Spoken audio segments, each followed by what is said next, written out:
I'm Tom. And I'm Stephanie, and we are not full-time RVers. And in this video, we're going to tell you why.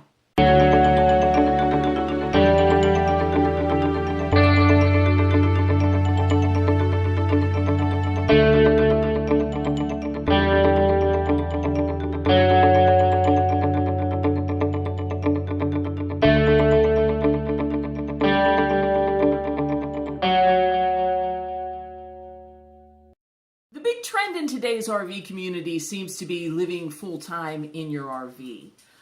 That's not something that we do, and we have a few reasons that we'd like to discuss with you about why that is the case. The first reason is we're not retired. Not yet. I just recently turned 30. So I have a few years to go. Well, we both have a few years to go, but we're not retired, so we don't have the flexibility to just get in the RV and travel every time that we feel like it, which would pretty much be every day. So that definitely puts a damper on those travel plans. So that's the first reason why we're not full-time RVers. The second reason is we own a home, and we sort of enjoy owning a home. We do. We do. We've enjoyed paying it off over 30 years. Yeah. So we kind of would have enjoyed a little bit of time here. Yeah. We even built a bar. Yes, which we're sitting at. So we can enjoy it. But yeah. That's neither here nor there. The third reason that we're not full-time RVers is that we own pets. It's great to be able to have an RV and take our pets on the road, but in all honesty, like human beings, our pets need care. They're both older. One in particular is 12 going on 13, and she needs more and more veterinary care and special concern. She really does. And we don't want to impose on them our lifestyle. They're just not at the age where it's really healthy for them. So that's a big reason why we're not full-time RVers. Stephanie even said when we have to, God forbid, put her down, she'll try to put me down too. Wow. So I'm trying to put that off as long as possible. Only if it's completely necessary. Yeah. The fourth reason that we don't full-time RV is that we have a family. We have a son and a daughter-in-law, and my mom, who's 85, and Does she Tom's count? mom. Yeah, she does. Oh. And Tom's mom is how old? How I old's think Wanda? she just turned 50. Right, no. Wanda's 80?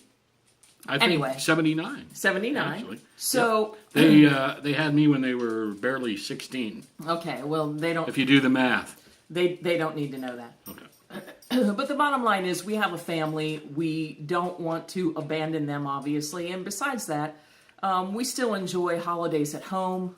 We enjoy decorating the house. We enjoy family meals. That's our preference. Alone. All alone. The sixth, honey. I'm trying to. Okay. The sixth reason that we don't RV full time is, quite honestly, we've read a lot of blog posts, websites.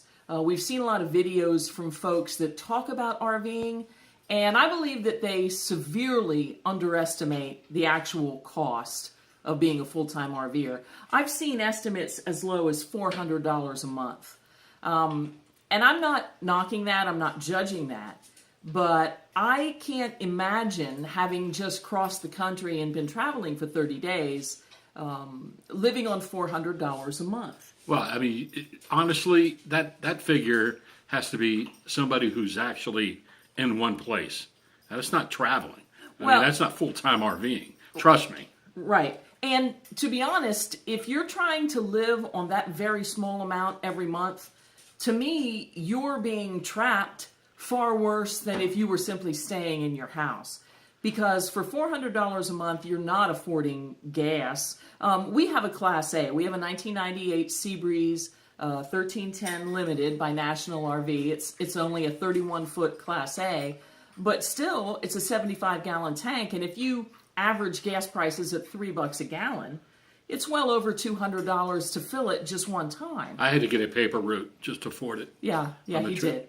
But you can understand where we believe that these low estimates of monthly costs to be a full-time RVer, they're a bit outlandish if you actually want to enjoy the experience. And what in the world is the purpose of being in an RV, traveling, seeing new things, meeting new people, if you're so limited in your budget that you really can't get out there and enjoy anything. And maybe our definition from there is a little different. If we were full-time RVing, we want to see things and Right. go places. Right. We don't want to be just in one spot. Right. So maybe that's the difference there. And we are not boondockers. We thought about maybe staying in some Walmarts when we were on our cross-country trip, but we checked it out. We checked out truck stops. It really just wasn't a situation we wanted to be in. And I know that reduces costs greatly for full-time RVers, but honestly, I like the security and convenience of being in campgrounds, and you don't have to choose expensive campgrounds. I think we had a campground for $26 a night. That was the lowest, yeah. And it was a full hookup. We had Wi-Fi. So in any event, to summarize, we just think people really under budget the cost, and we're not interested in those kinds of financial surprises. And I'll tell you what we did find too in the truck stops especially, and some of the Walmart parking lots. It's very loud and noisy. Oh gosh, and I couldn't sleep. A lot of light, I a wouldn't lot be of able to noise. sleep. Yeah. I'm not a heavy sleeper. I mean, Yeah. unless I've had a few, and that's it's beside the point. The seventh reason that we really don't choose to be full-time RVers is that there are medical and financial considerations. We enjoy knowing that we can call our family doctor anytime we feel the need to. Financially, you have to have a permanent address for bank accounts, investment accounts, tax purposes, Social Security. So that's another reason why at this point in our lives, at least, we just prefer to stay in our home and travel as often as we can. And the final reason that we're not full-time RVers is, quite honestly, we want travel to be special. We want to actually go out, go on the road, and when we see something, have it actually be a new and unique and wondrous experience. The thought of constantly being in your RV must be a little like living on the ocean. At some point, you have to wonder, when does it no longer become special? Yeah. One of the things crossing this cross-country tour, there were just so many oh wow moments, and they just kept coming. It started in, of course, the flat states. It'd be, oh, look at more corn. The central states. Look at soybeans over there, corn over there, soybeans over there. And we love our farmers who do all that. But once you get to the mountains, it was amazing. It was. And it was just, oh wow, oh my, constantly. So it was just amazing. And those are the type of experiences we want to look forward to if we're on the road full time. Yeah. And I just don't think that we would feel that way if we were behind the wheel every single day of our lives, traveling, driving, looking for the next free spot or looking for the next place in general. So those are our 8 reasons why we are not full-time RVers. And like I said, we're not judging. Everybody is entitled to choose their own lifestyle.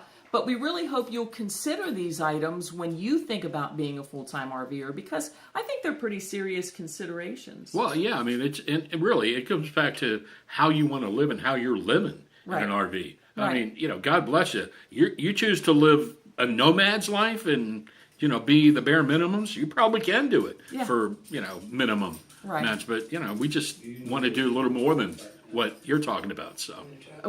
We want to do a little more than the bare minimum. Yeah. That's well said. Go. So those are our reasons. Either way, remember, as we were told on this trip, it's not the destination, it's the journey. So take a moment and appreciate it. Amen.